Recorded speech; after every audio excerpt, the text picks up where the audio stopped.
માસ શરૂ થનાર છે ત્યારે વિશ્વ હિન્દુ પરિષદ, બજરંગ દળ અને જીવદયા સંગઠન અને વિવિધ હિન્દુ સંગઠન દ્વારા થરાદ પ્રાંત કચેરી ખાતે આવેદનપત્ર આપવામાં આવ્યું, જેમાં માંસ મટનની ચાલતી હાટડીઓ બંધ કરાવવા માટે હિન્દુ ધર્મના વિવિધ સંગઠન દ્વારા થરાદ પ્રાંત કચેરી ખાતે આવેદનપત્ર આપવામાં આવ્યું અને જેમાં પવિત્ર પુરુષોત્તમ માસ અને શ્રાવણ માસ માની કે હિન્દુ અને સનાતનીઓનો પવિત્ર અને આસ્થાઓનો માસમાં જીવ, હિંસા અને માંસ મટન થતું ગેરકાયદેસર વેચાણ રોકવામાં આવે અને જેમાં ઉપરોક્ત વિષયના અનુસંધાને હિન્દુ અને સનાતનીના પવિત્ર માનવામાં આવતા શ્રાવણ અને પુરુષોત્તમ માસનો પ્રારંભ થઈ ચૂક્યો છે અને સદરહુ પવિત્ર મારા સાથે હિન્દુ અને સનાતનીઓની આસ્થા અને પવિત્રતા જોડાયેલી છે અને જેમાં આથી થરાદ તાલુકાના અમુક શહેર અને ગામડાઓમાં અને અમુક વિસ્તારોમાં કસાઈઓ દ્વારા ગૌમાતાની હત્યા, અબોલા જીવો, હેરાગીરી, તરફરી અને હિંસા કરીને માંસ મટનનું ગેરકાયદેસર વેચાણ કરવામાં આવી રહ્યું છે. તો સદરહુ ગેરકાયદેસર વેચાણ, હિંસાઓ અને આવા ગુનાહિત કૃત્યોને અટકાવવા જોઈએ અને કાયદાનું પાલન કરવાની તાતી જરૂર છે,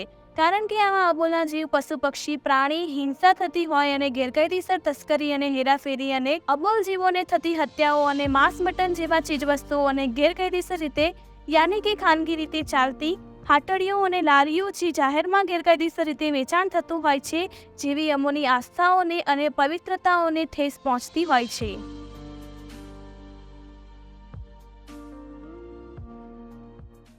આજે થરાદ પ્રાંત કચેરીએ વિશ્વ હિન્દુ પરિષદ, બજરંગ દળ,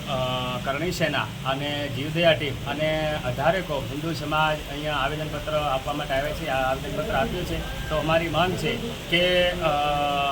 થરાદની અંદર વર્ષોથી આ જે જીવની હિંસા ચાલે છે એની મરણ ચીસો જે છે એ અમારાથી સહન નથી થતી. તો આમ તો 12 માસે બંધ થવું જ જોઈએ. જીવને ત્યાં એને જીવવાનો અધિકાર છે,